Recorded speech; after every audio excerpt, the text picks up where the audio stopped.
already set the guardrails. We've already thought about some of the things that are the outcomes that we want to achieve. We're going to start off by calling Elias Masilela to give us the keynote address. While he comes up, Elias has extensive experience across a number of industries. He served as a commissioner for the first and second National Planning Commission and was the chairman of the V&A Waterfront till the end of January 2020. He is the current chairman and capital of Capital Harvest, Impact Investment Holdings South Africa in Salam. He serves as a member of the boards of MultiChoice Group, MultiChoice South Africa, Alternative Prosperity Holdings, Future Planet Capital in London and Strait. He is also a member of boards of the South African Reserve Bank, the government, he was a member of the Government Employee Pension Fund, Airport South Africa, Economic Research Southern Africa, and the UN Global Compact Board. Elias's leadership and strategic insight continues to drive impactful change across the sector. Ladies and gentlemen, the marvel, Elias Masilela.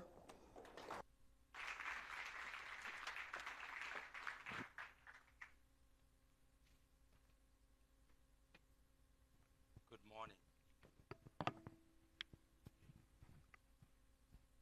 I don't know whom she was introducing.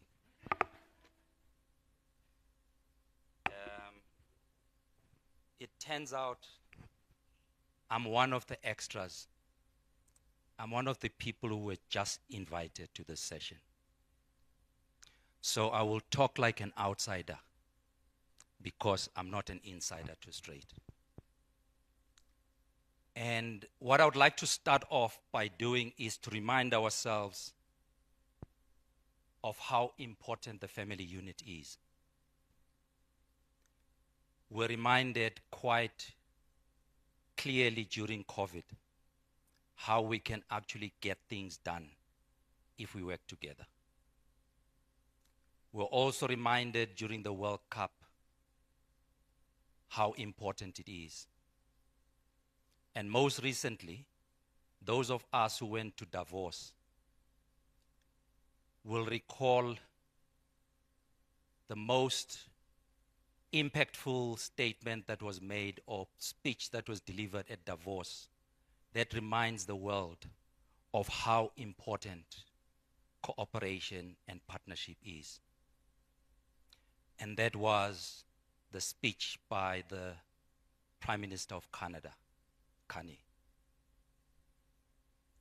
It's important for me to start at this point because as I look in from outside, as an outsider, I pick up a lot of things in the system which need to be considered by the system in partnership, not by pockets of the system.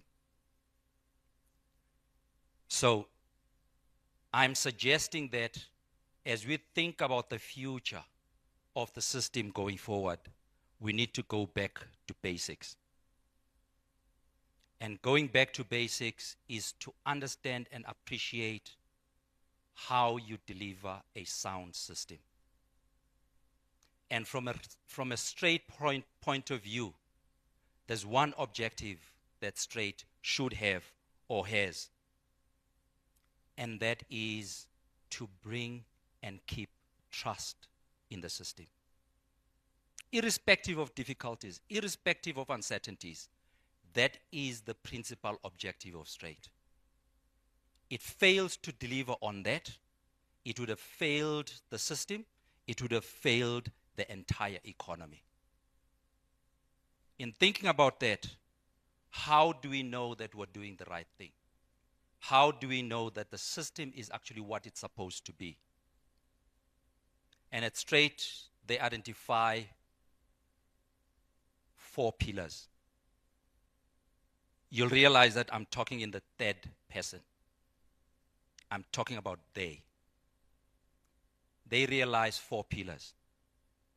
And these are a sophisticated financial market, a robust regulatory framework, resilience and adaptability to both internal and external or exogenous factors, And fourthly, future growth drivers of what we're doing as an economy.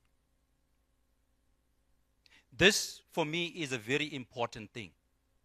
Those of us who are lawyers in this room will remember that when you went into law school, Law 101, you were told or you were taught that law is not invented, law is discovered.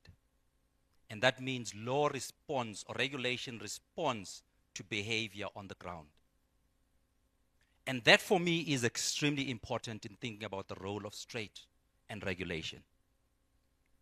Because of those four pillars, and because of the broader macro objectives that we have as a country in engaging as an internal entity and engaging with the rest of the world, it is extremely important that people understand the strength and the depth of our regulatory capability.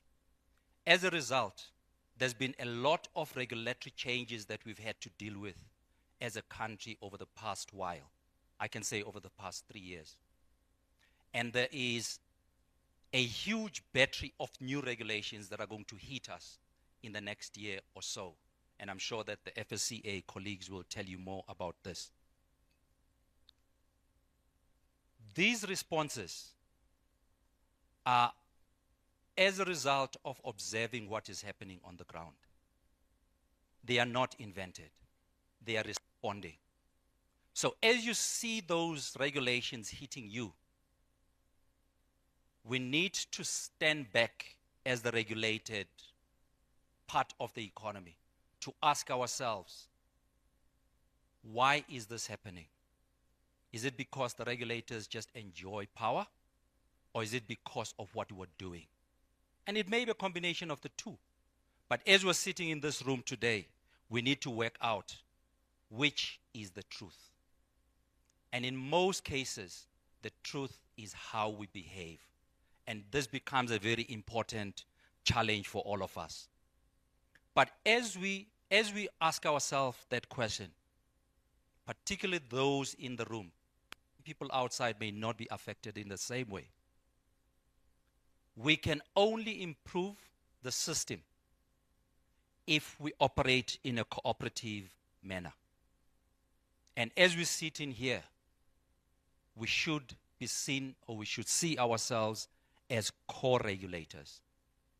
It cannot be an us and them, where straight is seen as the other side of the equation. We're all on the same equation, and the output, Y, is a function of what we all do. And part of this is about putting the economy first and not putting the bottom line first. We've picked up a behavior that almost says, I don't care what the regulators say, I will do what is good for my business, and if what is good for my business is going to attract a fine, I'll budget for the fine and pay it and move on. You may achieve your objective as an individual entity if you approach the world from that point of view, but you're corrupting the system. And that means you're compromising everybody else. It's like a thief in the dark.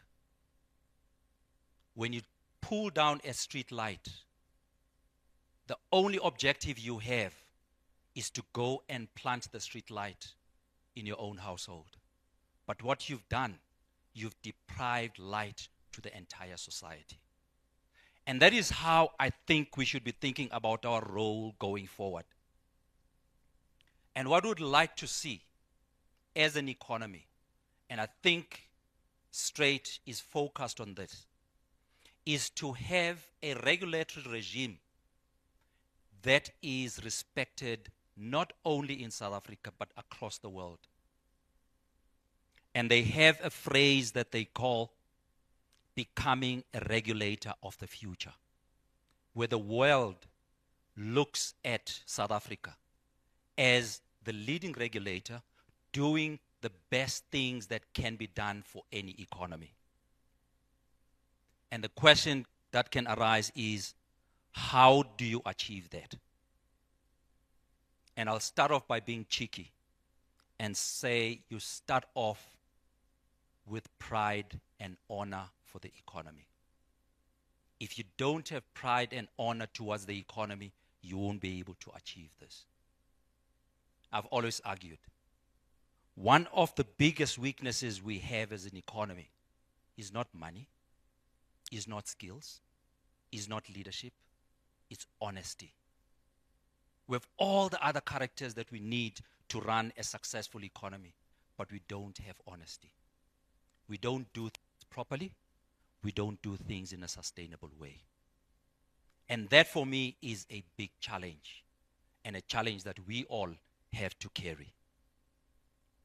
Assuming we already have pride and honor, and we deal or we do what we do with utmost honesty towards the economy, not towards the bottom line.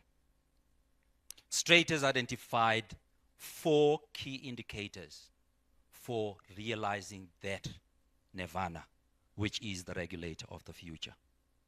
The first one, and I think they read my mind when they put this together. They say partnership with co-regulators on principle-based regulation.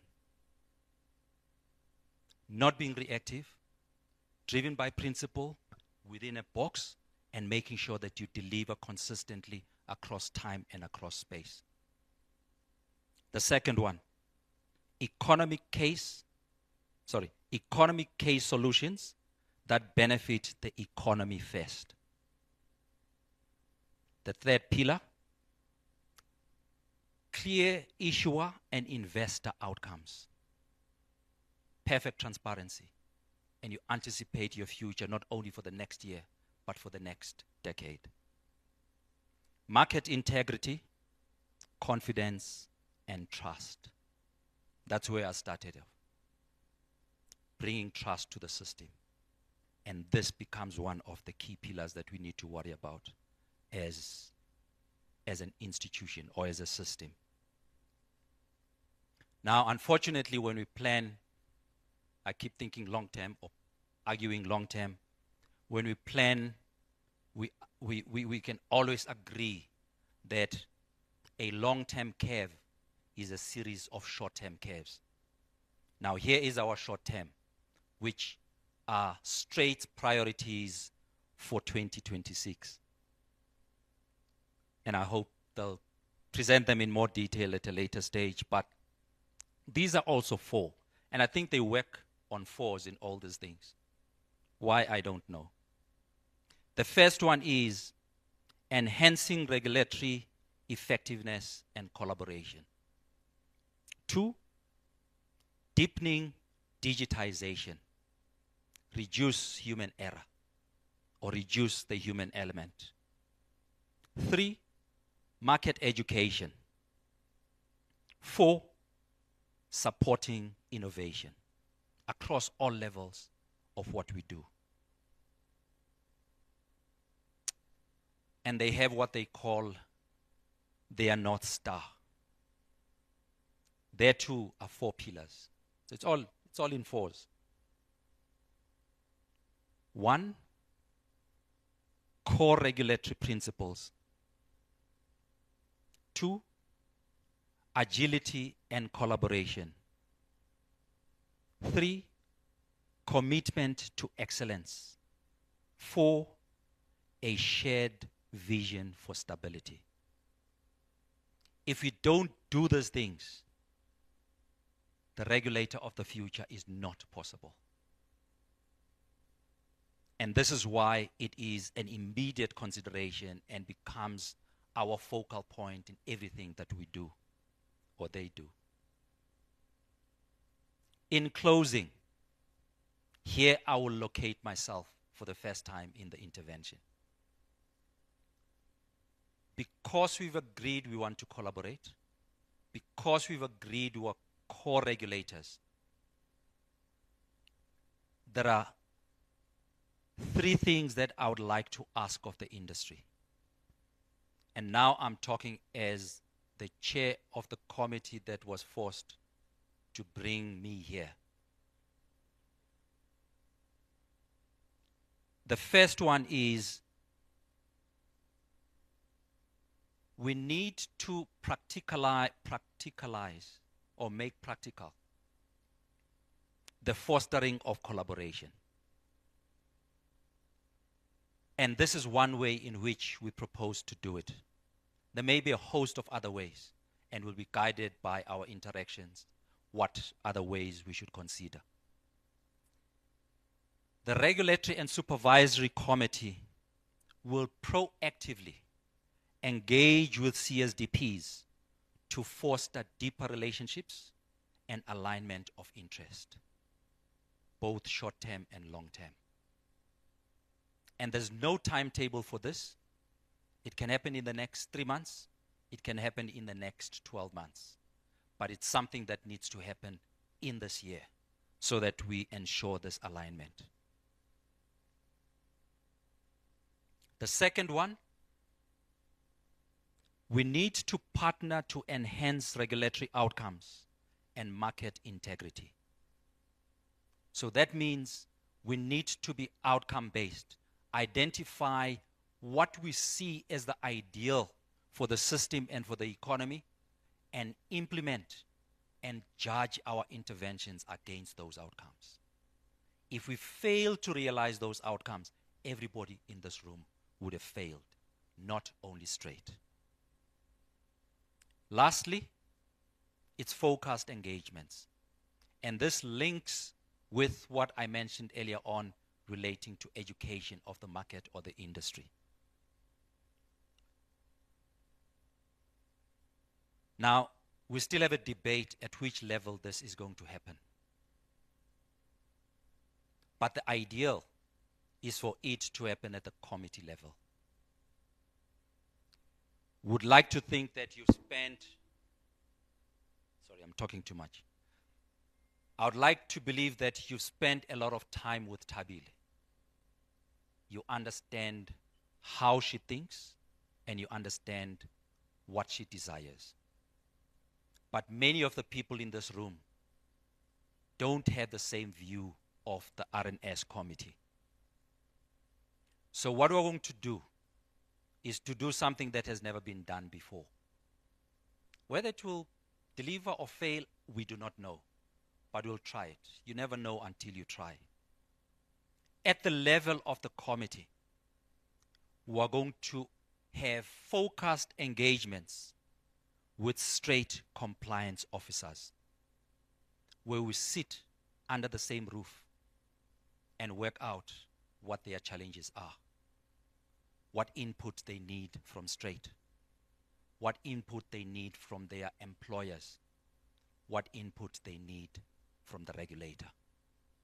And with those outcomes, we'll be able to work out a consistent, internally consistent system of testing for problems in our co-regulators. With that, I would like to hand back to the MC of the day. Thank you very much.